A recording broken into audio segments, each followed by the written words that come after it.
लोग कह रहे हैं कि हमसे वादा किया था राजेश जी ने कि बस ये आखिरी बार चुनाव लड़ेंगे, अगली बार हमको मौका मिलेगा। क्या हुआ था ऐसा या क्या बात है?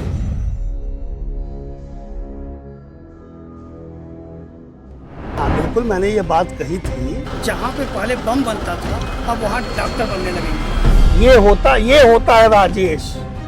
जो आरोप आप पर लगता था बाहुबल का, माफियाइज्म का, माफिया किसको कहते हैं? जिसके ऊपर दर्जनों केस है। क्या मेरे ऊपर कोई केस है क्या? कौन उनको माफिया कह रहा है भैया? माफिया पुत्र, माफिया परिवार वो होंगे, अब वो होंगे कि नहीं उनका काम है। बाकी ये 36 मुकदमे को पत्रावली आपको मैं व्हाट्सएप कर दूंगा। कोई पानी में डूब गया, कोई गल गया, किसी को दीमक खा गया, यही माफिया परिवार का काम होता है, सबूतों को नष्ट कर देना। जिसके पास 8 डिसमिल जमीन थी, वो 5 करोड़ रुपया किस उद्योग से आया? लेकिन आपकी इस बेवकूफी पर लोग हंसेंगे। और जब मेरे पिताजी 14 में एक्सपायर किए तो जो प्रॉपर्टियां मेरे पिता की थी वो मेरे नाम आएगी, तो वो तो हो ही जाएगी ना, तो 4 लाख, 10 लाख, 20 लाख, 25 लाख, 1 करोड़ की। तो बाकी वो कह सकते हैं कि साहब ये साथ में इसके पास चवन 1 इंच नहीं था। आप लोग तो हरिशंकर तिवारी की मूर्ति नहीं लगने दे रहे हैं। किसकी? हरिशंकर तिवारी। क्यों? मैं क्यों लगा? वो खुद नहीं लगाना चाहते। इस व्यक्ति से भय था, अब उस मूर्ति से भी उनको भय है कि अगर मूर्ति लगती है तो कहीं न कहीं हम अस्थिर होंगे। गांव के लोग जब लवशंका लगती है तो उसी कोने में जाते हैं। 5x5 की जगह है वो कोने में।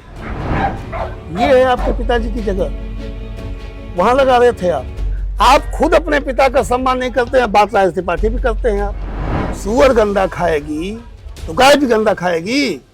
सुअर को जो पसंद है, जिसमें से काजू बादाम नजर आता है, उसकी वो पसंद है, खाने दो। एक कलम का सिपाही टकराया है असलहों के बाजीगर से, और यही कहते हुए मैंने कहा मैं जिस मुक्ति पथ ने आप जैसे लीडर से मिलवाया उसको कैसे छोड़ दिया। लेकिन मुक्ति पथ मैंने छोड़ दिया।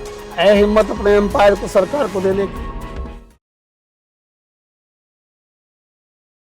सियासत के महाभारत में आज चर्चा चिल्लू पार की हो रही है, और चिल्लू पार की चर्चा हो और वहां के 3 बार के विधायक, 1 बार के मंत्री, और लगातार ग्राउंड जीरो पर काम कर रहे पत्रकार से नेता बने, और एक दौर में उनको शमशान वाले बाबा भी कहा जाता था। ऐसे राजेश त्रिपाठी हमारे साथ हैं। राजेश जी, स्वागत है आपका मेरे साथ इस चर्चा में। जो बात हम लोग चिल्लू पार को लेकर के जब करते रहे, और 2007 में, 2007 से पहले 5 और 6 में जो आपने एक यात्रा शुरू की शमशान घाट को लेकर के, और उसने आपको पहचान दी, और कब आप राजनीति में आ गए, वॉज दैट स्क्रिप्टेड? ये तय था पहले से कि राजनीति में आना है, या पहले वो एक आंदोलन था और उसने अब अनायासी आपको मोड़ दिया राजनीति की तरफ? देखिए, मैं एक धर्मभीरू माता पिता की संतान हूँ, और बचपन से ही माँ जब पुराणों को और गीता और रामायण पढ़ती थी तो मुझे अपने पास बैठा लेती थी। तो उसमें एक वाक्यांश आता है अष्टावक्र का, और महाराज जनक पूछते हैं कि जीवन क्या है? तो अष्टावक्र जी कहते हैं कि सूखा पत्ता। अच्छा। सूखा पत्ता की अपनी कोई नियत नहीं है। हवा का एक झोंका उसे उठा करके किसी मंदिर के कलश पे भी ले जा सकता है, उसे किसी जलती हुई चिता में भी ले जा सकता है, उसे बजबजाती हुई नाली में ले जा सकता है। और ये बात बहुत बचपन में मैंने पढ़ी थी, सुनी थी, और वो एक मेरे जीवन की जितनी भी घटनाएं हैं, मैं कब पेंटिंग प्रेस चलाते चलाते 16 साल की उम्र में समाज सेवा में आ गया, कब 16 साल की उम्र का एक लड़का हैजा की कालरा की दवाएं बांटता और अपनी पढ़ाई को भी पूरा करता करता कब एक सफल व्यवसायी बन गया, कब जो है व्यापार मंडल का अध्यक्ष, महामंत्री अध्यक्ष बन गया, कब जो है वो फिर पत्रकारिता जगत में आ गया, कब वो जिससे लगा कि नहीं जो है हमें नेताजी सुभाष चंद्र बोस की मूर्ति लगानी चाहिए, तो कब वो भारत के प्रधानमंत्री रहे इंद्रजीत गुप्ता, वो चंद्रशेखर जी को लेकर शिलान्यास कराने बैठ गया, कब वो राजेश जो है अचानक युवा राजेश, कब जो है भारत के गृह मंत्री, तत्कालीन गृह मंत्री कामरेड इंद्रजीत गुप्त की पहली गोरखपुर यात्रा करा करके और गृह मंत्री को पहली बार अपने बरहानगंज के चिल्लू पार्क में उतार लाया, नेताजी का अनावरण कराने के लिए प्रतिमा का। कब उस राजेश का कदम श्मशान की तरफ बढ़ गया, कब वो राजेश से कब वो मुक्ति पथ वाले बाबा बन गया, और कब अचानक से दबाव बनाते बनाते 2004 से मुझसे कहा जा रहा था कि आपको राजनीति करनी चाहिए। मैंने कहा नहीं, मैं ये काम नहीं करूँगा। मुझे जो है वो बेवकूफ़ हूँ जो मैं जाऊँगा चुनाव लड़ने, वो भी चिल्लू पार से। मैं खुद भी कहता था, और परिस्थितियाँ कुछ इस तरह की बनी। मुझे इस बात का संतोष है विद्यार्थी जी कि मैं कभी पेड़ों पे नहीं लटका, मैं कभी पोलों पे नहीं लटका, मैं कभी पब्लिक नहीं, मैंने कहीं कहीं ये नहीं कहा मुझे चुनाव लड़ना है, मुझे राजनीति करनी है, मुझे ऑफर दिया जाए, टिकट का वो किया गया। जन दबाव ने कहा कि आपको चुनाव लड़ना चाहिए, आपको लड़ना चाहिए, आपको लड़ना चाहिए, और पार्टियां कहती रही कि आपको लड़ना चाहिए। और एक समय आया 2007 आते आते, तो कोई स्क्रिप्टेड नहीं था, न मेरी पत्रकारिता स्क्रिप्टेड जो है का कोई जो है उसका इतिहास लिखा गया था, पहले से स्क्रिप्ट बनाया गया था, न मेरी नेताजी सुभाष चंद्र बोस की प्रतिमा अनावरण में भारत के गृह मंत्री को लाने का था। हाँ, चौंके जरूर लोग कि ये कौन सा एक साधारण सा पत्रकार है जो ग्रामीण रिपोर्टर है, ग्रामीण संवाददाता है, वो भारत के गृह मंत्री को उतार लिया। वो क्या परिस्थितियाँ, वो एक लंबा वो चीज़ें अब यहाँ आपके उस पर नहीं कह सकता मैं, लेकिन कुछ भी नहीं रहा। सब मुझे लगता है नियत ये तय कर रही थी कि मुझसे उसे क्या कराना है, और आज भी मैं नियत के हाथों 100% पूरी तरीके से हूँ। उसकी मर्जी वो मुझसे आगे क्या कराएगी, कितने दिन की सांसें हैं, पीजीआई में यमराज दरवाजे पे खड़े हो, डॉक्टर कह रहा हो कि ये 24 घंटे का मेहमान हो, चिल्लू पार में उपचुनाव की तैयारियां शुरू हो गई हो, और मैं आज आपके सामने हूँ 2022 के चुनाव में। तो यानी कुछ नहीं पता कि मुझे क्या होना है। मेरा स्क्रिप्ट ऊपर वाला लिख रहा है, उसकी स्क्रिप्ट में क्या है, मेरा रोल वो आगे क्या देने वाला है, मुझे नहीं पता।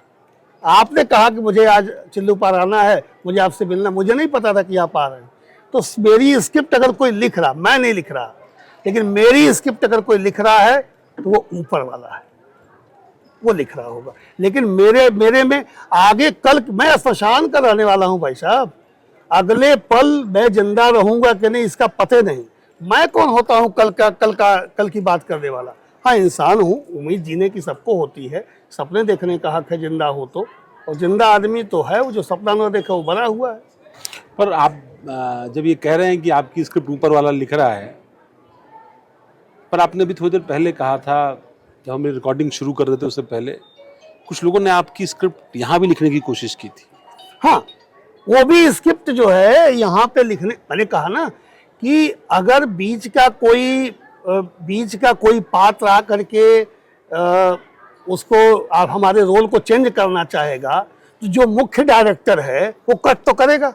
चुनाव लड़ना भारतीय लोकतंत्र में संविधान ने यह हक दिया है, आम आदमी कोई भी व्यक्ति किसी के खिलाफ चुनाव लड़ सकता है अगर वो भारत का नागरिक है, पात्र है। तो मैं भी लड़ रहा था, पत्रकारिता किया था, सोशल वर्क किया था, समाज जनता का दबाव था। लेकिन मेरी माँ बहुत विदुषी थी, सबकी माँ विदुषी होती है, सबकी माँ पूजनी होती है। मेरी माँ ने कहा था कि बेटा चुनाव मत लड़ो। 2007 में मेरी माँ ने कहा था चुनाव मत लड़ो बेटा, लड़ोगे तो जीत जाओगे, मगर जीत जाओगे तो मार दिए जाओगे। अच्छा, ये भी कहा, ये मेरी माँ ने कहा था कि चुनाव मत लड़ो, मेरे इकलौते बेटे हो, मेरा कुल खानदान खत्म हो जाएगा, लड़ो मत। मैं जानता हूँ राजेश तुम जीत जाओगे, मगर जीत गए तो जिंदा नहीं बचोगे। अब एक 70-80 साल की महिला ये कॉन्सेप्ट बना के रखी हुई है कि कोई व्यक्ति ऐसा भी सामने हमारा प्रतिनिधि है जो कि अपने सामने वाले को ऐसा भी करा सकता है। ये कमाई है अगले की, मैं उस पर जा नहीं रहा हूँ। ये अगले ने कमाया था, उसका खौफ ये था कि एक माँ अपने इकलौते बेटे की चिंता कर रही है कि लड़ेगा तो कहीं मार न दिया जाए। ये पूंजी कमाई लोगों ने, चाहे जितनी पीठ कोई ठोक ले। लेकिन और वो इसी हादसे में चुनाव के 15 दिन पहले मर गई, यही कहते कि हमारे बाबू बचिए नहीं। डॉक्टर समीम आब्दी आज भी गवाह हैं इस बात के। मैं जब गया तो कहे कि वो यही कहते मर गई कि बाबू हमारे बचिए नहीं। बाबू के चुनाव से पहले, चुनाव के 15 दिन पहले 9 अप्रैल को मेरी माँ का देहांत हुआ था, और उसकी बात साबित हुई। आप बताइए, चुनाव लड़ गया, जीत गया, और उसके बाद मंत्री बनते ही मुझ पे गंदा इल्जाम लगाया गया बच्चा चोर का। हाँ, ये एक एपिसोड है ये आप पर गंदा बार-बार इल्जाम लगाया गया। ये आरोप इसके अभी भी बाद लगा दोबारा इतना ही नहीं आपके से ऊपर। संतोष नहीं मिला तो मेरी हत्या की सुपारी भी दे दी गई।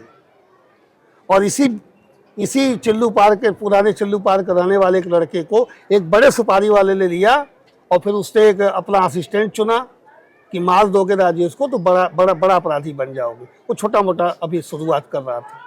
और लखनऊ में ये बात ऑन रिकॉर्ड है, आज भी बिजलाल जी जीवित हैं, आज भी उस पूरे पकड़ की जानकारी है, आज भी वो रिकॉर्ड भी मौजूद है जिस रिकॉर्ड में वो उस बड़े अपराधी की और पुलिस ने पूरी बातें सुनी थी। मेरे मंत्री आवास के सामने बम लेके सारे असलहे लेकर के मेरे चिथड़े उड़े होते उस समय। सौभाग्य देखिए, नीचे कोई स्क्रिप्ट लिख रहा था मेरा, लेकिन ऊपर वाले को ये मंजूर नहीं था। उसी दिन मॉरिशस को के पुराने पूर्व में एक्स हेल्थ मिनिस्टर वो मिस्टर गोवर्धन वो कहते हैं कि मुझे चिल्लू पार्क में हमने एक पत्र लिख दिया था कि क्या मॉरिशस के राष्ट्रपति को मुक्ति पर बुलाया जाए क्या उद्घाटन करने के लिए।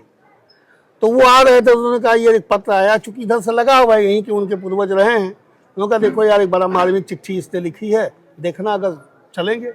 तो बम्बई से हीरा लाल यादव नाम का एक व्यक्ति जो सोशल वर्कर है, यही सिधारी कराने वाला, फोन किया कि अरे चिट्ठी लिख रहा का वहाँ हम यहाँ लिखे तो थे। तो कहे कि वो मिस्टर गोवर्धन है एक्स हेल्थ मिनिस्टर, वो मुक्ति पद देखने आ रहे हैं, अगर वो संतुष्ट हो गए तो आपका कार्यक्रम लग जाएगा। और उसी दिन मेरे वो जो है बजट था, बहन जी को बजट पेश करना था।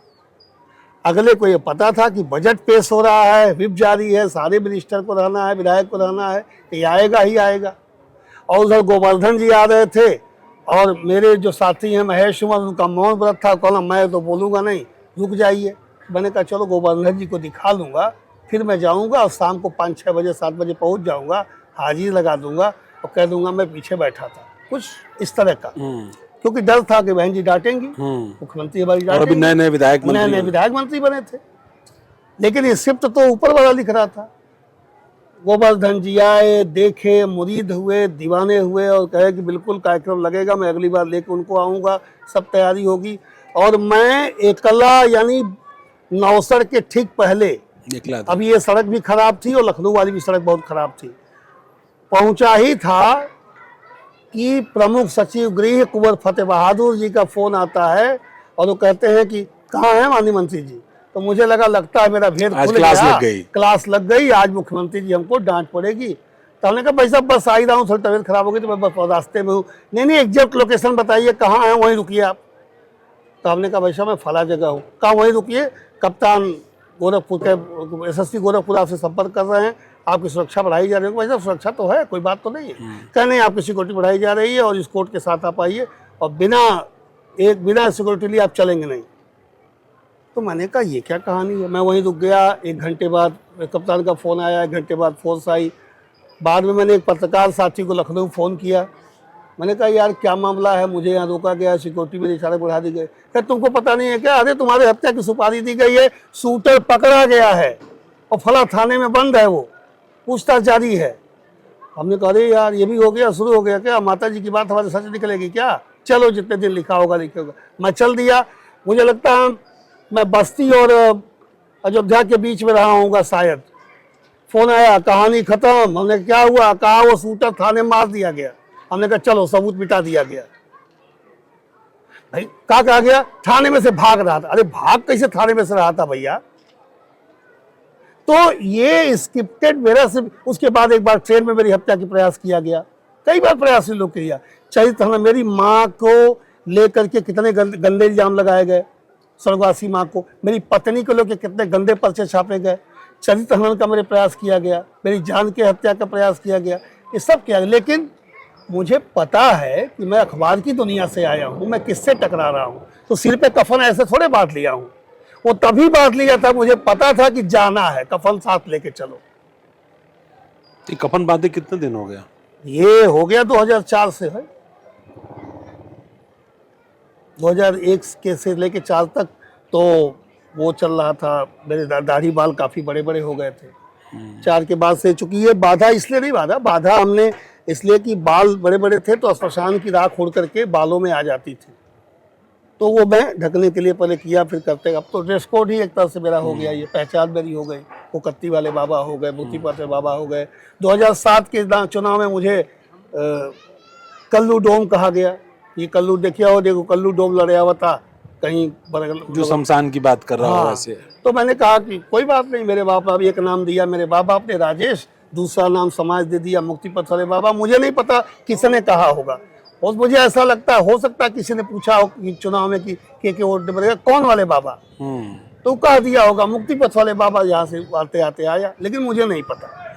और फिर एक नाम कल्लू डोम भी मिला। बाद में मेरे चहेतों ने मुझे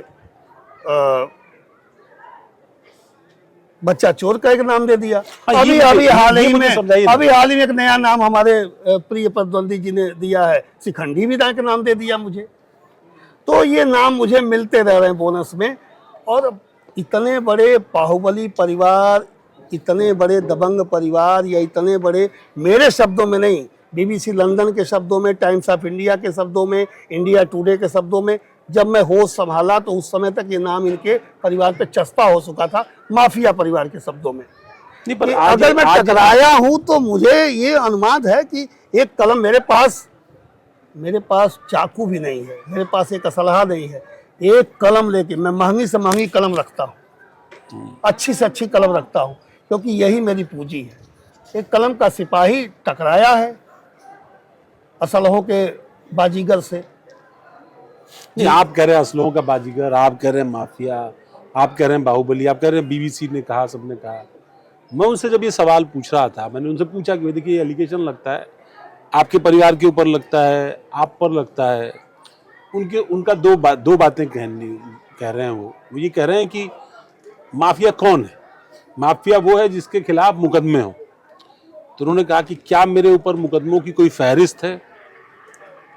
दूसरी बात, जब मैंने पूछा भाई आपके पिताजी को भी कहा जाता था, तो उनका कहना है कि क्या मेरे पिताजी किसी मामले में कन्विक्टेड हैं? मेरे पिताजी ज्यादातर मामले जो उन पर लगाए गए उनमें वो बरी है। फिर तो आप हमको माफिया क्यों मैं रोक रहा हूँ, मैं यही आपको रोक रहा हूँ। मैं ये बात इलाहाबाद प्रयागराज का, आज प्रयागराज है, इलाहाबाद हाई कोर्ट ने वह लिस्ट जारी करते समय जो लिस्ट जारी की थी कि 36 मुकदमे जो उनके पूज्य पिताजी पे रहे हैं, इसकी फाइलें कहाँ हैं, ये हमारे पास आ क्यों नहीं रही हैं? मैं तो इलाहाबाद कोर्ट हूँ नहीं, मैं तो कहीं कोर्ट गया नहीं। और बाकी परसेप्शन की भी बात होती है। बाकी ये 36 मुकदमे के ऊपर पत्रावली आपको मैं व्हाट्सएप कर दूंगा, आपको दिखा दूंगा। वो हाई कोर्ट ने पूछा था कि उसमें बहुत सारे लोगों के नाम हैं, उसमें अतीक अहमद के भी नाम हैं, उसमें मुख्तार अंसारी के भी नाम है, आजम खान का भी नाम है। हाँ, उसमें बहुत सारे लोगों के नाम हैं। उसमें इनके नाम के आगे 36 मुकदमे लिखे हुए हैं, मिसलेनियस फाइल्स, कि भाई ये कहाँ है फाइल, इसको ये मिल रहे। वो किसी में आग लग गई थाने में, कोई पानी में डूब गया, कोई गल गया, किसी को दीमक खा गया। यही माफिया परिवार का काम होता है, सबूतों को नष्ट कर देना। पर विनय तिवारी के ऊपर भी क्या उनके ऊपर तो आरोप है नहीं? तो कौन उनको माफिया कह रहा है? कौन उनको माफिया कह रहा है भैया? माफिया पुत्र, माफिया परिवार वो होंगे, अब वो होंगे कि नहीं उनका काम है। उनकी हरकत, उनकी जुबान, उनकी भाषा शैली, उनके अंदाज ये साबित करेंगे। मैं कौन होता हूँ कहना? मैं तो, और मैंने भी, उन्होंने जो मेरा नामकरण किया तो इसी गुस्से में किया कि मेरे पूज्य पिताजी को आप ऐसा शब्द कहते हैं, इसलिए मैं कह रहा हूँ। मैं आपके पूज्य पिताजी को मैंने नाम नहीं दिया, मीडिया ने दिया है। ये जो बात आप कह रहे थे, मैं उस कहानी को ही जानना चाहता हूँ। मैं चाहता हूँ दर्शक भी जाने, जो बार बार आपके ऊपर एलिगेशन लग रहा है, जिससे आप अभी द्रवित भी हो रहे हैं, और आप खुद बार बार कह रहे हैं कि आरोप मुझ पर लगा बच्चे को लेकर। ये आप मंत्री थे जब आरोप लगा था और बड़ा स्कैंडल बना था, मुझे याद है हम सब लोग भी उसको इवेंट को कवर कर रहे थे, उस घटनाक्रम को, कि भाई नई सरकार, पहली बार का विधायक मंत्री बन गया, ऐसी आइडेंटिटी है, मतलब यही वाला गेटअप आपका। वो थोड़ा अलग गेटअप था, उस तरह के गेटअप के लोग कम थे विधानसभा के अंदर। तो ये जो एलिगेशन लगा, ये एलिगेशन आपके लिए कितना, किस तरह का, आप इसको कैसे लेते हैं, और इस एलिगेशन से बार बार कितनी तकलीफ पहुंचती है? मुझे तकलीफ इस एलिगेशन पे कम होती है।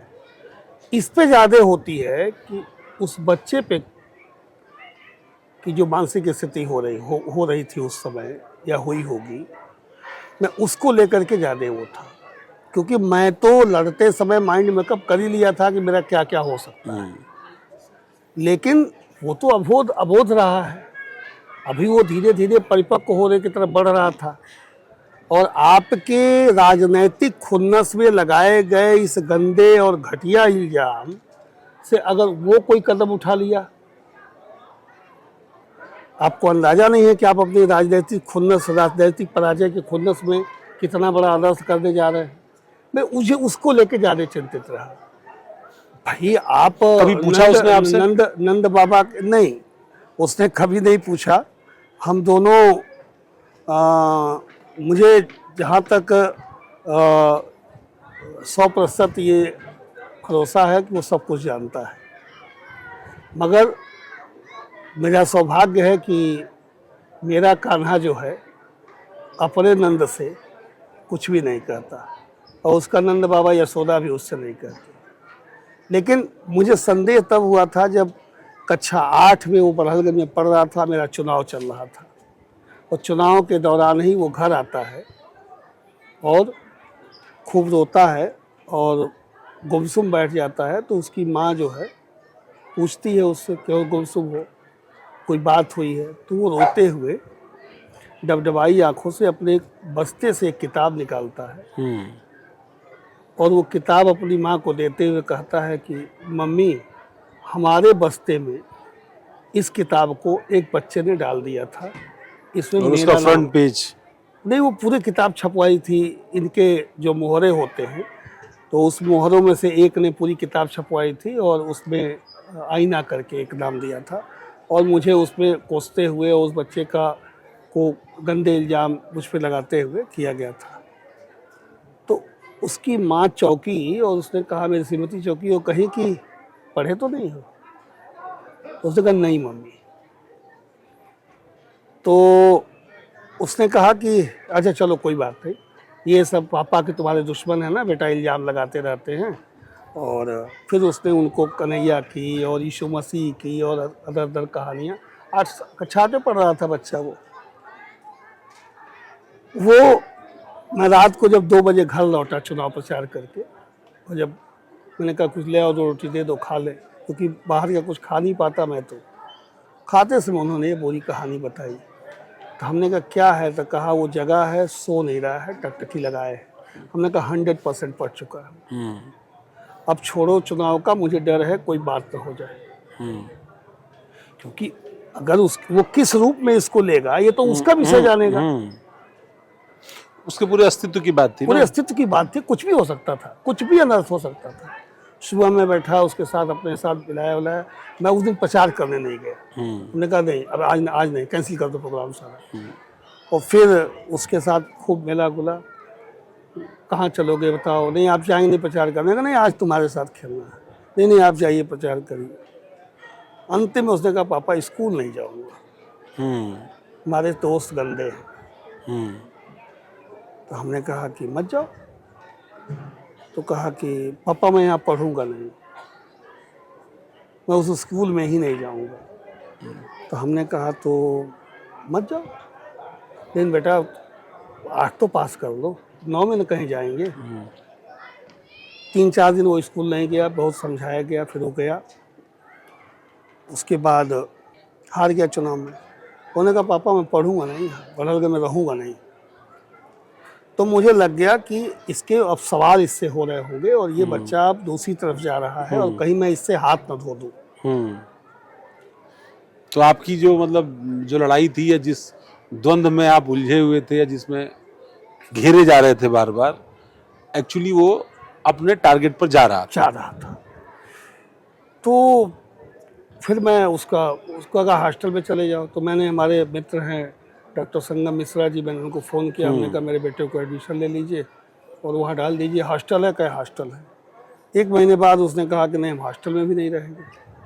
तो हमने कहा बेटा तुम तो फंसा दिए, मैं पेंशन पे गुजारा करने वाला आदमी, फिर मैं क्वार्टर लेकर के रह के तुम्हारी खर्चा कैसे उठाऊँगा? चलो ठीक है। फिर मैं, एक मेरा दोस्त है उसका गोदाम है, तो 3000 रुपये पे तय किया। उसने कहा बिजली का बिल देते रहना। तो उस गोदाम में मैं किराए पे लिया और माँ बेटे को मैं वहीं भेज दिया। मैं भी जब जाता था तो उसी गोदाम में मैं भी गोरखपुर? रहता था। नहीं, लखनऊ। अच्छा, लखनऊ में। लखनऊ इंदिरा नगर में शायद उनका स्कूल है। उनका स्कूल था आशियाना में और मैं रहता था मल्हौर में। मैं 3 साल पूरा काटा उसी में। 2000 गोडाउन में?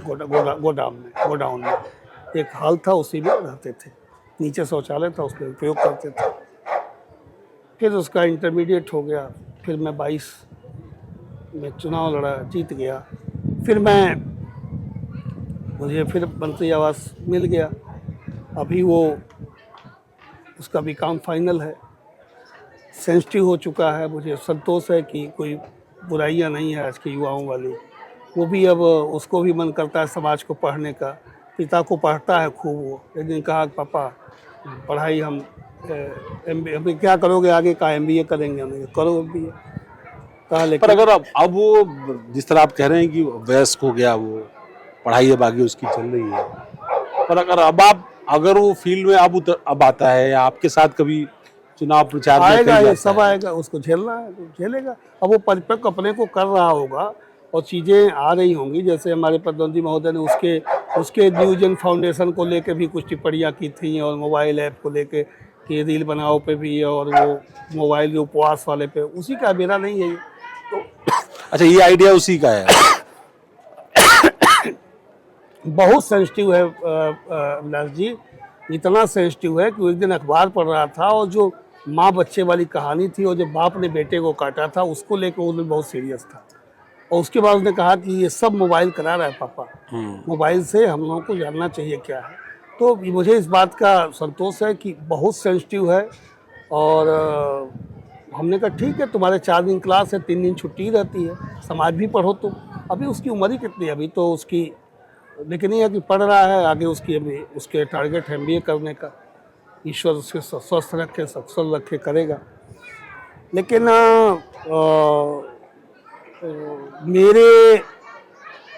मेरे संघर्षों की जो सजा है उसे यहाँ तक कि अभी एक प्रयास किया गया और कितना निचले स्तर पे लोग गिर सकते हैं। और अब तो नफरत नहीं होती अपने प्रतिद्वंदियों से, अब घृणा होती है कि ऐसे लोग भी राजनीति में हैं, इस तरह की चीज़ें होंगी। अभी CBI और ED ने अभी छापा डाला उनके यहाँ और वो महोदय 1-1.5 महीने के लिए जेल गए और जेल से छूटे। क्या था कि 1200 रुपए का आपने 1200 करोड़ रुपए का आपने फ्रॉड किया है, जालसाजी की है आपने, बैंक के रुपए की चोरी की है आपने। उसके लिए आपके यहाँ छापा पड़ा था और एक जगह नहीं, 10 से 12 जगह, 22 जगह छापे पड़े थे पूरे देश में उनके ठिकानों पर। वो जांच अभी चल रही है, वो मामला कोर्ट में है, उस पर टिप्पणी नहीं करूँगा। लेकिन जेल से छूटने के बाद पहला काम यह था कि ठिकाने लगाना है, बड़ा दर्द दे देना है इसको। अब ये सिर से बात बाहर जा रही है, अब अति हो गई। इसी के चलते मुझे ये दिन देखना पड़ा है। मैं 1.5 महीना 1 महीना जेल में रहा हूँ। अब इनको निपटाना है या इनको बड़ा दर्द देना है। उस दर्द में फिर इन लोगों ने गेम कर दिया। फिर वो ऊपर वाला जो स्क्रिप्ट लिख रहा था, फिर उसने कट किया। एक ऐसा व्यक्ति इनके साजिश के दौरान जो है ड्राइवर बन के गया था किसी का, या जिसको वो कि अरे ये क्या हो रहा है, मुझे नहीं पता कुछ। कहीं से पता लगा ये बातें, फिर हमारी जब सूचना आते आते मेरे पर आई, मैंने संज्ञान दे दिया, अपने स्तर से पता लगा। अचानक से मेरी सिक्योरिटी बढ़ा दी गई, मेरे बेटे की भी बढ़ा दी गई, बेटे की सिक्योरिटी गई। तो ये लोग एक बड़ा घाव देना चाहते हैं। तो मैं तो माइंड में कप हूँ। हाँ, दर्द तो यही है कि मुझे आप कुछ करते हैं तो मेरा क्या है। राजेश त्रिपाठी ने 20 से 22 करोड़ रुपए भीख मांगकर मुक्ति पथ बनवाया। मुक्ति पथ वाले बाबा का पहचान मिला। उस मुक्ति पथ के लिए मंत्री पद को ठोकर मारी मैंने। तो लोकायुक्त का मामला, लोकायुक्त के मामले में इन लोगों ने, हाँ वो बता, वो लोकायुक्त की जांच इन्हीं लोगों ने मेरी दी थी, इन लोगों ने ही जांच कराई थी। इन्हीं के मोहरे गए थे कि इनकी जांच करानी चाहिए। जांच हुई, ये कहते हैं साहब जांच हुई, इसमें दोषी पाए गए। तो आप बताइए, आप तो एक देश के बड़े पत्रकार हैं, लोकायुक्त की जांच के बाद खाली इस्तीफा होता है कि जेल होता है? इसमें तो सजा होगी ना। FIR होगा, जेल होगा, सजा होगी। आप कहते हो साहब इतने से हो गया, इसका मतलब आप झूठ बोल रहे हैं, कुछ नहीं मिला वहां। दूसरा, हाँ ये कहा गया कि दोनों में से कोई एक हाँ, पद लाभ है। के दो पद नहीं। तो बहन जी ने कहा कि देखो भाई जो है वो दुनिया भर का मीडियाबाजी हो रही है, आप कोई एक पद ले लो। हाँ तो क्या बताओ क्या लोगे? मैंने कहा बहन जी मुक्ति पद तो, ये मंत्री पद तो जिस दिन आप खुश होंगे फिर दे देंगे, मुक्ति पद नहीं छोड़ूंगा। और यही कहते हुए मैंने कहा बहन जी जिस मुक्ति पद ने आप जैसे लीडर से मिलवाया उसको कैसे छोड़ दूं? बल्कि वो नाराज हुई थी, गुस्सा हुई थी, दांत पीसी थी, मंत्री पद छोड़ रहे हैं। उन्होंने कहा जी बहन जी छोड़ दिया था, एक झटके में छोड़ दिया था। उस मुक्ति पथ को इस बार जब योगी जी की सरकार बनी है, मैंने कहा कि मेरा काम खत्म हुआ, मेरा काम स्मशान चलाना नहीं है, मुक्ति पथ सरकार ले ले। और आज 1.5 साल हो गया, मुक्ति पथ नगर विकास विभाग को चला गया, नगर पंचायत उसकी देख रेख करता है। मेरा रत्ती भर भी उससे बकायदे बोर्ड की बैठक बुलाई गई, उसको हैंडओवर किया गया। आज की तारीख में मुक्ति पथ वाले बाबा जाना जाता हूँ, मगर मुक्ति पथ से मेरा कोई लेना देना नहीं है। बाकी तो पीढ़ी दर पीढ़ी वहाँ कहा जाएगा उसके एक एक गारे, उसके एक एक सीमेंट में राज त्रिपाठी जुड़े रहेंगे, लेकिन मुक्ति पथ मैंने छोड़ दिया। है हिम्मत अपने एम्पायर को सरकार को देने की? नहीं किया। राजेश त्रिपाठी का कोई तुलना क्या करेगा? राजेश त्रिपाठी ने, अविनाश भाई, यह कमिटमेंट किया है मेडिकल कॉलेज से, बाकायदे मेरी पत्नी ने साइन किया है कि मेरे पति के मरने के बाद मेरी लाश चिता पे, स्मशान पे नहीं जाएगी, मेडिकल कॉलेज गोरखपुर जाएगी, जहां बच्चे मुझे प्रिजर्व करके मेरी लाश को बच्चे चीलेंगे, फाड़ेंगे, पढ़ेंगे। मैंने कहा बंदरों और कुत्तों पे क्यों पढ़ते हो, राजेश को पढ़ो, जीते जी समाज पढ़ रहा है, कर दिया है। और हर 7 नवंबर को मैं उसको उसी धूप में मनाता हूँ। बार बार अपने परिवार से कहता हूँ मैं रहूंगा नहीं, भावना में बह के कहीं तुम लोग मत करना, पुतला जला देना मेरा परंपरा के अनुसार, मगर जाने देना मेडिकल कॉलेज को।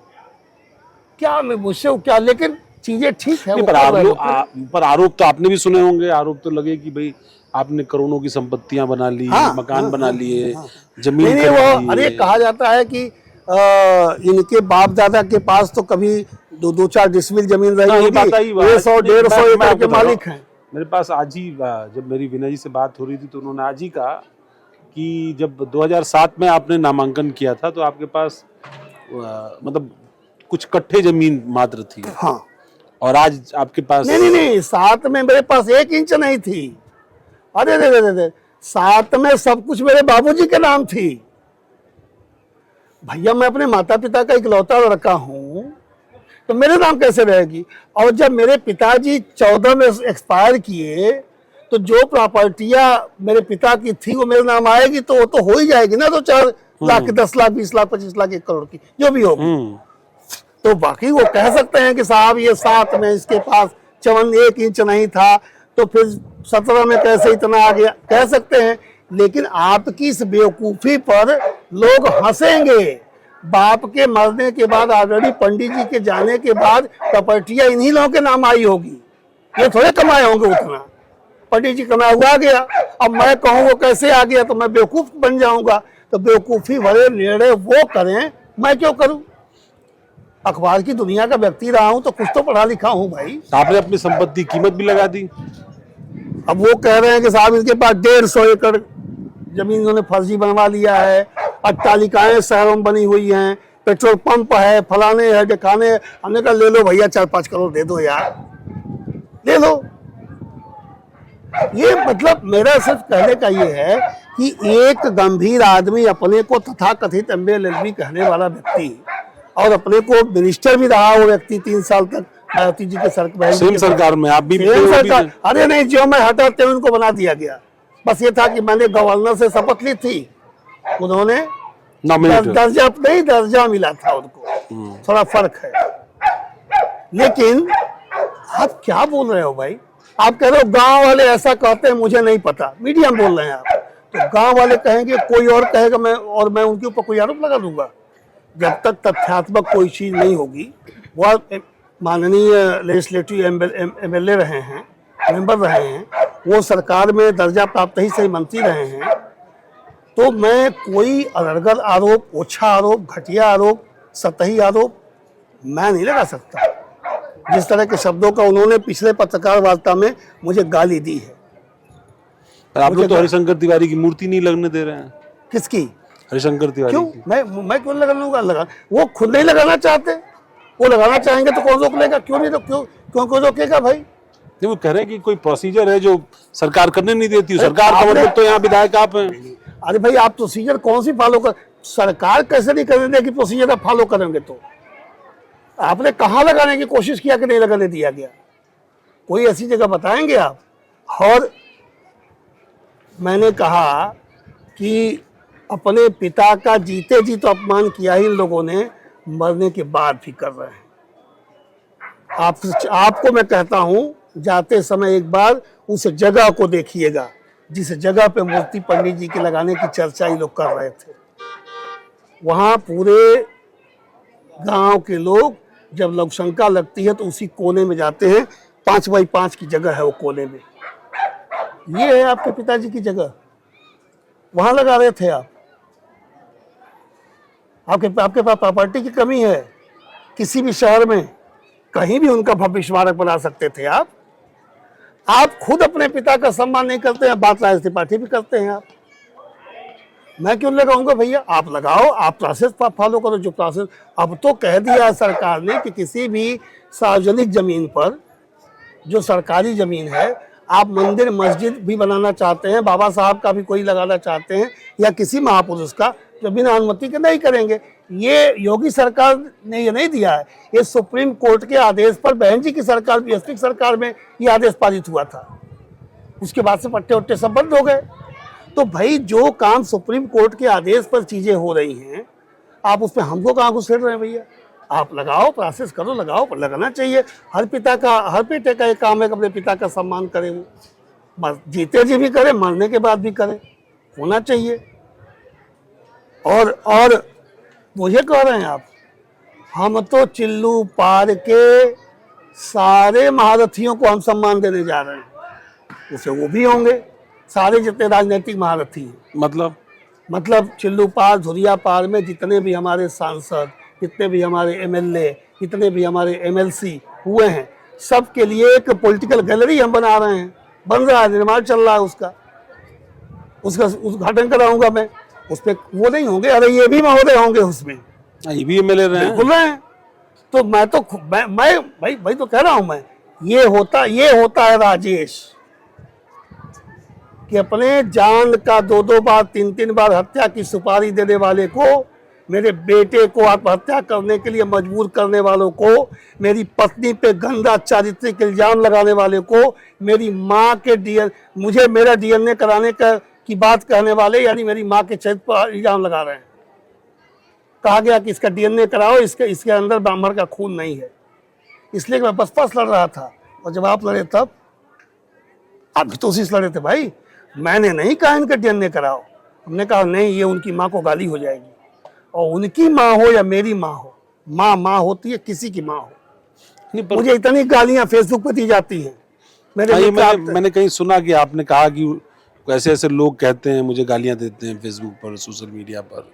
गांव में कुछ लोगों को आइडेंटिफाई भी किया आपने कि ये फलाना आदमी है, ऐसे समर्थक है।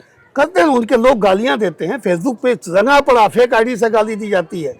मुझसे लोग कहते हैं, हमने कहा नहीं, सूअर गंदा खाएगी तो गाय भी गंदा खाएगी। सूअर को जो पसंद है, जिसमें उसको काजू बादाम नजर आता है, उसकी वो पसंद है, खाने दो। गाय रोटी खाएगी, घास खाएगी, गाय गंदा नहीं खाएगी। संस्कारों का फर्क है। मेरे माता पिता ने मुझे जो संस्कार दिया है, मैं वो बोलता हूँ। उनके माता पिता जो उनको संस्कार दिए हैं, वो बोलते हैं। तब वो कह रहे हैं कि अहंकारी सरकार है, अहंकार है। अहंकार के नाते आप जैसे मूर्ति वाली बात है, या जो ब्राह्मणों को लेकर के एक नैरेटिव है, ब्राह्मण पर अत्याचार हो रहा है, या इस तरह की बातें कि भाई जो परसेप्शन बन रहा है, या शंकराचार्य की बात, या और भी तरह के मुद्दों को लेकर के वो आपकी सरकार को घेरते हैं। क्या है ना अविनाश जी, अवनीश जी, एक लघु कथा मैंने पढ़ा था कि एक नाई से राजा पूछता है कि क्या जी तुम्हारे घर में सब ठीक ठाक, तुम्हारे गांव में सब ठीक ठाक है? तो कहता है कि महाराज पूरे गांव में हर आदमी के घर में गाय है, 5-5, 10-10 लीटर दूध आ रहा है, एकदम सब लोग दूध भात खा रहे हैं, सब मजे में हैं। राजा के सूत्रों ने उससे कहा कि नहीं, ये झूठ बोल रहा है, इसके घर गाय है, इसका घर भरा हुआ है, इसलिए पूरे गांव को कह रहा है कि सब ठीक है। तो राजा ने कहा इसकी गाय और इसका धन, इसका अनाज उठा लाओ। उठा लाया, अगले हफ्ते फिर गए वो शुक्रवार को राजा जी की दाढ़ी बनाने। तो उसने कहा क्या हाल है जी गाय का, क्या हाल है तुम्हारे गांव का? कहा साहब गांव में हर आदमी भूखों मर रहा है, न किसी के पास गाय है न दूध है। तो चूंकि इनका साम्राज्य ब्राह्मण खेल करके बनाया था इन्होंने, ब्राह्मणों के लिए कुछ किया नहीं, ब्राह्मण समाज के लिए कोई काम नहीं किया इनके परिवार ने, लेकिन ब्राह्मणों और ब्राह्मण ठाकुर करके पूरी राजनीति खेली गई थी। अब चूंकि एम्पायर ढह गया है, नई पीढ़ी को सारे सच्चाई पता लग गई है, तो चूंकि अपना खत्म हो चुका है, तो ब्राह्मणों पे ये हो रहा है, ब्राह्मणों पे वो हो रहा है, खुद की चूंकि जमीन खिसक चुकी है, तो ये ब्राह्मणों को एक बार रोना रो रहे हैं। सच्चाई ये है कि हमारी जो योगी जी की सरकार है या मोदी जी की सरकार है, समाज के सभी वर्गों के लिए। ये तो योगी जी को कह देते हैं कि हिंदू है नहीं है, गजब यार। अब हिंदू का भी सर्टिफिकेट यही पंडित जी बांटेंगे कि हिंदू कौन है नहीं है। कहते हैं गुरु परंपरा, क्यों हिंदुओं में गुरु परंपरा नहीं होती है? क्यों? रविदास जी गुरु थे, मीराबाई ने उनको गुरु कहा था, किस लोग को भी मानती थी, तो मीराबाई हिंदू नहीं थी क्योंकि रविदास जी की पूजा करती थी वो। ये जो शब्दावली इस तरह के है, राम जी अपने वशिष्ठ गुरु की भी सेवा करते थे और शंकर जी भी पूजा करते थे, सूर्य की करते थे, तो वो ये कह देंगे। अब ये तय करेंगे हिंदू कौन है, मैं तय करूंगा हिंदू कौन है, ब्राह्मण कौन है, क्षत्रिय कौन है, ये काम इनका। लेकिन अहंकार में इतने डूबे हुए लोग हैं कि दूसरे को अपनी बातें कहते हैं, हमेशा अपनी चीज को दूसरे पे थोप करके। चूंकि माल तो अंदर से गायब है, पैकेजिंग है, तो बाहर का जो बाहर पैकेजिंग है, ब्राह्मण शिरोमणि तथा कथित, लेकिन अंदर है नहीं कुछ भी नहीं है। पूरा दुकान खाली। जिम्मेदारी दी है राष्ट्रीय सचिव किसको? अरे महाराज वही तो आपने पाठक के खिलाफ आपने बहुत अच्छा सवाल कर दिया आपने। ये महोदय राष्ट्रीय सचिव हैं, पूरा राष्ट्र उनका चिल्लुए पार है।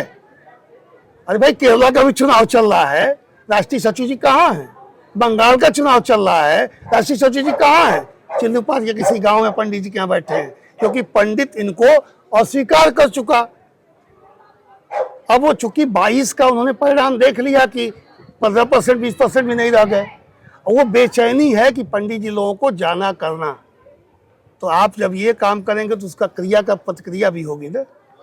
और ये नकलीपन लेकर के कुछ नहीं होगा। आज आपको लग रहा है कि राजेश त्रिपाठी बनना है तो ऐसे करना है, मैं बार बार कहता हूँ राजेश त्रिपाठी अलग से बने हुए नहीं हैं। राजेश त्रिपाठी ऐसे ढले हैं, माता पिता ने ढाला है। राजेश त्रिपाठी पत्रकार नहीं थे तो भी ऐसे थे, राजेश त्रिपाठी पत्रकार बने तो भी ऐसे हैं। राजेश त्रिपाठी पूर्वांचल की सबसे हॉट सीट, उत्तर प्रदेश नहीं देश की सबसे हॉट सीट से पहली बार विधायक हुए। राजेश त्रिपाठी को तो घमंड में चूर हो जाना चाहिए, इतना बड़ा विकेट गिराया है। तब भी राजेश त्रिपाठी ऐसे ही थे। मिनिस्टर हो गए, पहली बार प्रधान होने की औकात नहीं थी, मिनिस्टर हो गए थे हम बहुमत की सरकार के, तब भी 2-2 विभाग मेरे पास था, तब भी ऐसे थे। पहली बार इतिहास लिखा, चिल्लू पार धुरिया पार एक होने के बाद पहला विधायक बना। 2 महारथियों के बीच से मैं चुनाव लड़ रहा था, तब भी ऐसे था। जीतने के बाद हार गया तब भी ऐसे ही था, फिर जीत गया तब भी ऐसे ही हूँ। आगे पार्टी लड़ाएगी तो भी ऐसे ही रहूंगा, नहीं लड़ाएगी तो भी ऐसे रहूंगा। हाँ, ये भी मैं देख रहा हूँ, मतलब यहाँ पर विद इन बीजेपी भी एक नैरेटिव बन रहा है। कुछ लोग कह रहे हैं कि हमसे वादा किया था राजेश जी ने कि बस ये आखिरी बार चुनाव लड़ेंगे, अगली बार हमको मौका मिलेगा। ये सब बातें भी आ रही हैं, या क्या हुआ था ऐसा, या क्या बात है? हाँ बिल्कुल मैंने हाँ बिल्कुल मैंने ये बात कही थी कि 17 में मेरे स्थानीय कुछ अपने लोगों ने, उनके प्रभाव में वो लोग आ गए थे, और बीजेपी का नेता बनते हुए भी, बीजेपी के पद पे रहते हुए भी, बीजेपी का झंडा धोते हुए भी उन लोगों ने विश्वासघात करके उनका साथ दिया था। फिर भी मैं चुनाव जीतता, क्योंकि राजनीति में ये सब चीज़ें चलती रहती हैं, घात प्रतिघात लगा रहता है। मेरा पैर नहीं टूटा होता और मैं 15 दिन बेड पर नहीं पड़ गया होता। हमसे किसी ने कहा कि जीप पे बैठ करके और प्रचार करो, हमने कहा नौटंकी नहीं राजनीति में करूंगा। लोग पैर टूटने पर हाँ, चुनाव करते जीत हैं। जाते हैं। लेकिन नहीं, मैंने नौटंकी नहीं किया ना, मैं ले करके प्रदर्शन नहीं किया ना, जितना चल पाया। उस पर इन लोगों ने अफवाह उड़ाई, जो भी हुआ, फिर घात प्रतिघात हुआ। 22 मैंने कहा, उन सारे लोगों को भी उस पर बुलाया गया, क्योंकि मैं किसी पे आरोप नहीं लगाया। और मैंने कहा भाई आप लोग पूरी निष्ठा से कमल खिलाइए। आपको लगता है क्या कुंडली मार के बैठ जाएगा? नहीं बैठेगा राजेश। ये बात बिल्कुल आई थी। लेकिन जब कहा तो फिर 22 के बाद से उस जगह के फिलअप के लिए ये उनकी जिम्मेदारी थी ना, जिन लोगों को आगे तैयारी करनी है। अभी मैं एमएलए हूँ, मैं ही हूँ एमएलए भाजपा का, तो भाजपा किसको दौड़ाएगी? मुझे। अब कहे काहे दौड़ रहा है, ये तो कहा था। अजीब हाल है यार, एमएलए मैं हूँ तो दौड़ूंगा तो मैं ही। पार्टी लड़ाएगी कि नहीं लड़ाएगी ये पार्टी जाने। 27 तक तय करेगा क्या होगा। कल खांसी आनी, अभी से तो करेंगे नहीं हम। खांसी जब आएगी देखा जाएगा। अभी ये काम, मेरा काम क्या है?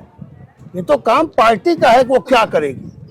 मेरे नेता आदरणीय योगी आदित्यनाथ जी महाराज का क्या निर्देश मेरे लिए होगा, मेरे नेता आदरणीय नितिन नवीन जी का क्या आदेश मेरे लिए होगा, प्रदीप चौधरी जी का क्या, पंकज चौधरी जी का क्या आदेश होगा, ये उस समय की बात है।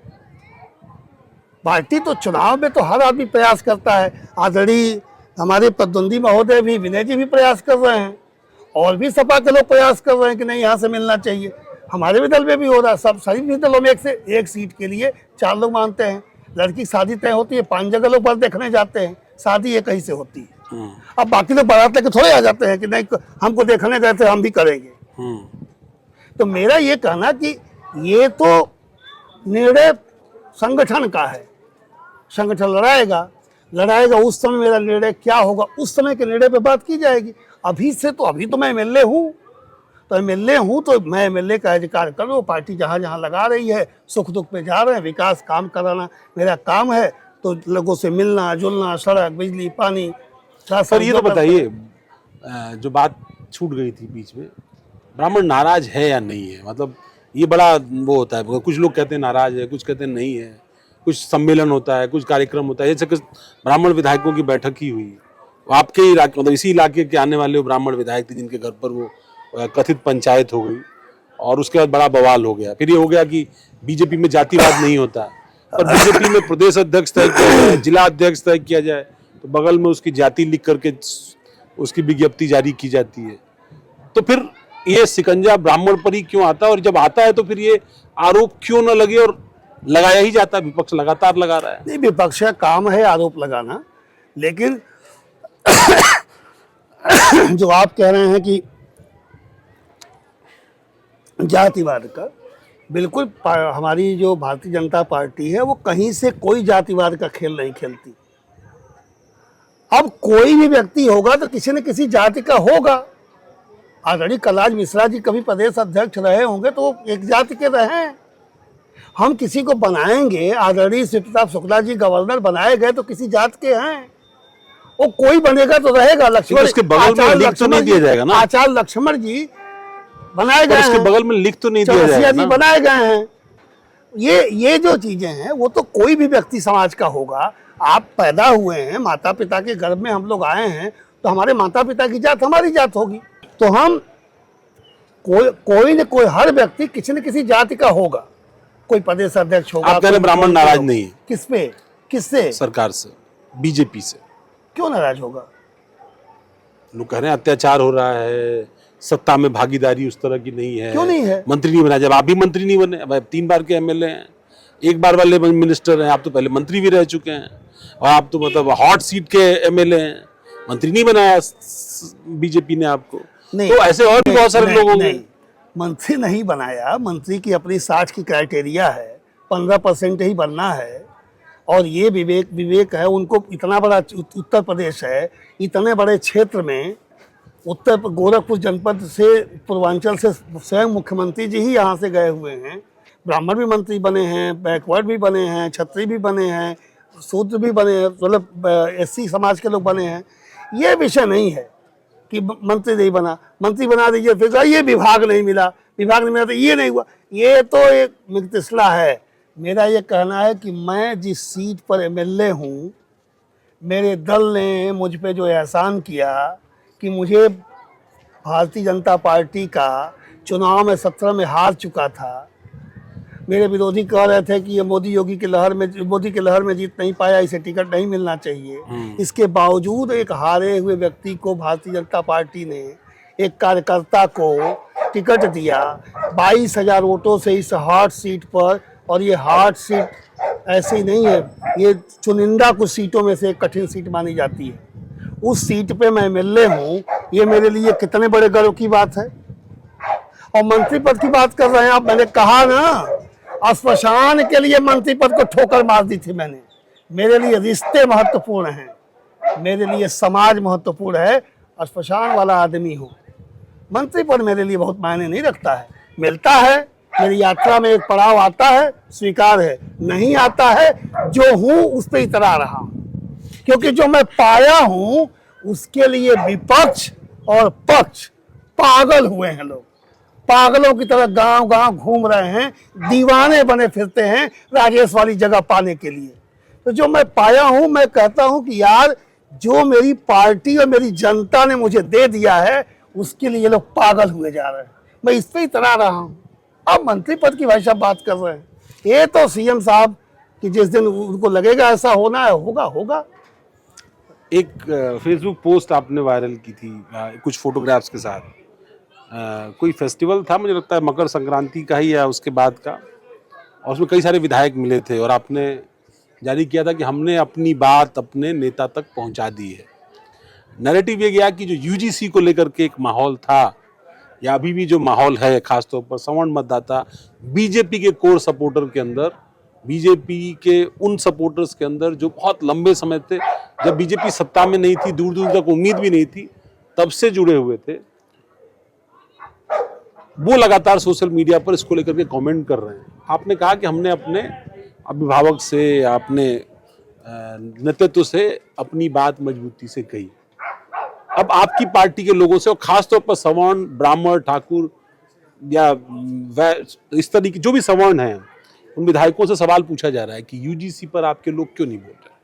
नहीं, वो मैंने इसलिए लिखा था कि कुछ सिरफिरे ये उकसाने वाला जैसे होता है ना कि हाँ तो फेसबुक पे बताइए, हाँ तो आप बोल क्यों नहीं रहे हैं। भाई मैं पढ़ा लिखा ही नहीं, पढ़ना लिखने होने के साथ साथ कहाँ बोलना है, क्या बोलना है, कितना बोलना है, यह भी मेरे संस्कारों में मेरे गुरुओं ने, मेरे माता पिता ने बताया है। अखबार की दुनिया का आदमी रहा हूँ ना, तो अगर मुझे कोई बात कहनी है किसी बात पर, तो मैं उचित फोरम पे करूंगा। फेसबुक फोरम नहीं है।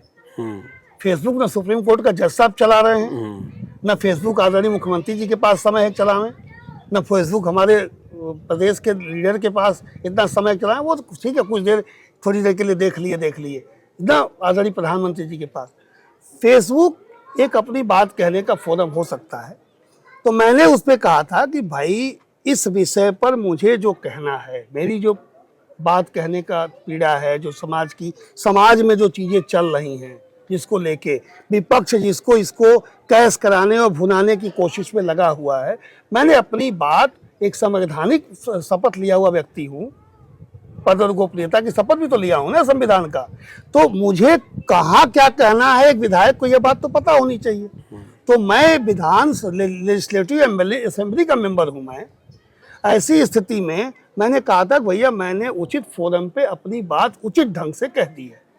अब बाकी इसके बाद की, चूंकि ऑलरेडी सुप्रीम कोर्ट इस पर हस्तक्षेप कर चुका है, इसलिए उसको अब कहने का कोई मतलब नहीं, चूंकि सुप्रीम कोर्ट में मामला वो करेगा ही करेगा।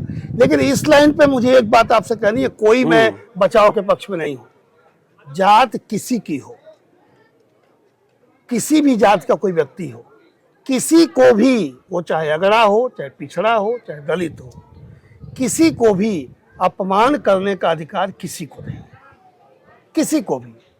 मैं ब्राह्मण हूं तो मुझे भी बभला कहेंगे तो पीड़ा होगी, इसी तरह कोई व्यक्ति अगर बैकवर्ड है, उस जाति का व्यक्ति को उसको रिया के बोलेंगे, उसको पीड़ा होगी।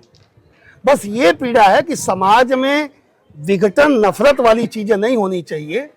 ये बात तो सुप्रीम कोर्ट कह रहा है इस नियम पर भी, आप जब नियम ला रहे हैं तो इससे ये चीज तो मैं तो सुप्रीम कोर्ट, हमारा supreme court honourable supreme court है, तो मैं तो उसकी बात कर रहा हूँ मैं। लेकिन जो बात कर रहा हूँ ये मैं गांव के भी लेवल पे बात करता हूँ कि भाई आप क्यों किसी को किसी की जात के नाम पर उसको हेय दृष्टि से देखेंगे, उसको मत देखिए। और उसे भी अधिकार नहीं है कि अगर किसी पूर्वजों ने कभी कोई किसी देश के किसी दुनिया के कोने में कोई एक चूक कर दी है तो उसका आप मुझ पर आइए। अच्छा, मजेदार बात दोनों जाति सम्मान, मुझे भी सम्मान चाहिए और तुम्हें भी सम्मान। उसमें एक मजेदार बात थी कि उस पोस्ट पे आपने नीचे पढ़ा होगा, कुछ ट्रोलर्स ने भी कमेंट किया और एक कमेंट इंटरेस्टिंग था।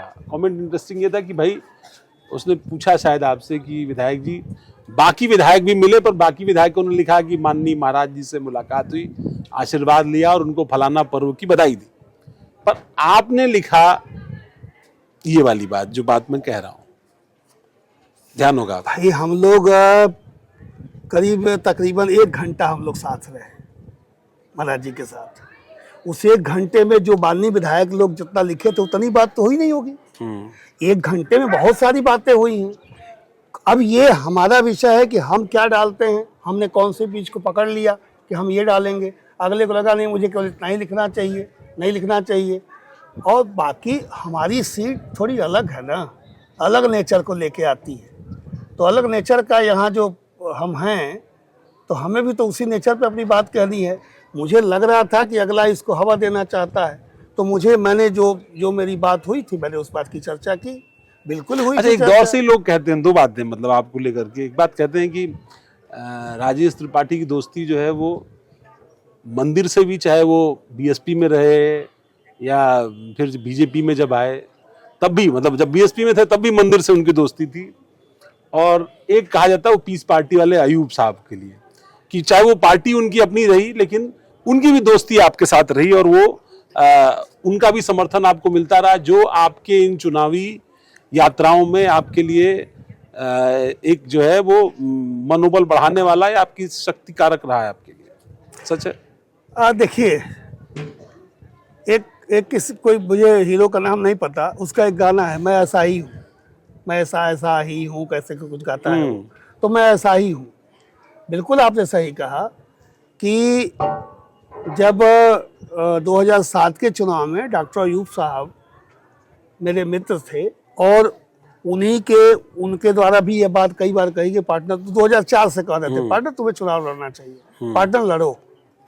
तो मैं कहता था यार दुनिया का मजाक मेरे साथ लगा है। तो अयूब साहब से मेरी पुरानी दोस्ती रही, मतलब वो उनकी हमारी दोस्ती 90 के दशक की है, 80-90 की। बड़गंज में उनका हॉस्पिटल था। हाँ, हॉस्पिटल नहीं था तो उसके पहले से है। उन जब डॉक्टर बन के आए तो सबसे पहला पर्चा मैंने ही उनका छापा था कि एक अयूब आए हैं और वो अपना निःशुल्क इलाज करेंगे हफ्ते में 2 दिन, ऐसे करके। और मंदिर से मेरा जो संपर्क है वो बड़े महाराज जी के समय से है। बड़े महाराज जी जब पत्रकारिता में था, फिर विचारधारा भी मेरी मिलती जुलती रही है, वहीं उधर से संघ के निकट या अन्य हिंदू जागरण मंच या विश्व हिंदू परिषद से, तो विचारधारा भी उस तरह की रही मेरी। हालांकि हमारा बाबा जो है हमारे, वो स्वतंत्रता संग्राम सेनानी रहे, पंडित त्रिवेणी तिवारी जी। तो एक बाबा हमारे इस इलाके के फर्स्ट डिलीट थे, डॉक्टर प्रभाकर त्रिवेदी। तो और डॉक्टर राधा कृष्ण जी के समय में उनके समाचार लाहिड़ी के शिष्य थे वो। तो मुझे इस बात का सौभाग्य है कि मैं स्वतंत्रता संग्राम सेनानी फैमिली और विद्वानों के दर्शन के विभाग के, दर्शन शास्त्र के बड़े विद्वानों के परिवार से आता हूँ। तो वो रहा है। फिर उसके बाद मैं मिनिस्टर बन गया। मुझसे कहा गया कि मंदिर जाते हो? हमने कहा हाँ जाते हैं। खुलेआम जाता था, मंदिर में प्रणाम करता था, महाराज से मिलता था, मिनिस्टर रहते तो अखबार में छपता था। मिनिस्टर आप योगी जी से मिलने? हाँ बिल्कुल, जब खुलेआम जाता था। तो मुझसे एक बड़े मिनिस्टर ने कहा कि ये क्या अखबार में छपा है? तो हमने कहा कि जी छपा है, गया था। हाँ तो मंदिर जाते हो न, ये मिनिस्टर पद से हाथ धोना है क्या? तो हमने कहा सर मिनिस्टर पद के लिए कल आप कहेंगे अपने माँ बाप को छोड़ दो, मैं छोड़ दूँ क्योंकि मंत्री पद मिले रहेगा। मैं मंदिर पहले से जाता हूँ, आपका तो मंदिर मत जाओ। मैं पहली बार तो गया नहीं हूँ, तो मैं आप कहूँ गुरु बदल दो अपना, क्योंकि आपको मंत्री बने रहना है। माँ बाप बदल दो, आपको मंत्री बने रहना, विधायक मिलेगा, आप बीवी छोड़ दो अपनी, बच्चे छोड़ दो अपनी, मैं आपको विधायक बना दूंगा। ये कौन सी शर्त है? कल लेना हो आज ले लीजिए मंत्री पद। लेकिन जिससे मेरे रिश्ते हैं वो पर्दे के पीछे नहीं है, खुलेआम है। और योगी जी से रिश्ते मेरे तब से हैं, बहुत पहले से हैं। जब वो पहली बार सांसद हुए थे तब से हैं, वो रिश्ते कायम रहे हमारे। और वहाँ भी पता रहा है, अरे भाई बीएसपी का मैं विधायक था, आजम खां जी समाजवादी पार्टी के सेकंड मैन थर्ड मैन हुआ करते थे, नगर विकास मंत्री थे, मेरे साथ मेरे घर में भोजन किए हैं। सब कहे लगातार गई ये सपा में जाई। मुख्यमंत्री जी से, आज मुख्यमंत्री जी हमारे पूज्य योगी जी महाराज, मैंने बताया था कि आए थे आजम का, कहे कुछ दे हो गया खाली गया। तो हमने कहा नहीं महाराज जी बोले हैं देने के लिए, कि रिश्ते को क्यों छिपाया जाए। दोस्ती हो या दुश्मनी दोनों नहीं छिपाता। डंके की चोट पर दोस्ती भी करता हूं, और डंके की चोट पर अगर कोई दुश्मन जवाब मांगता है तो सभ्य तरीके से, संस्कारित तरीके से जवाब भी देता हूं।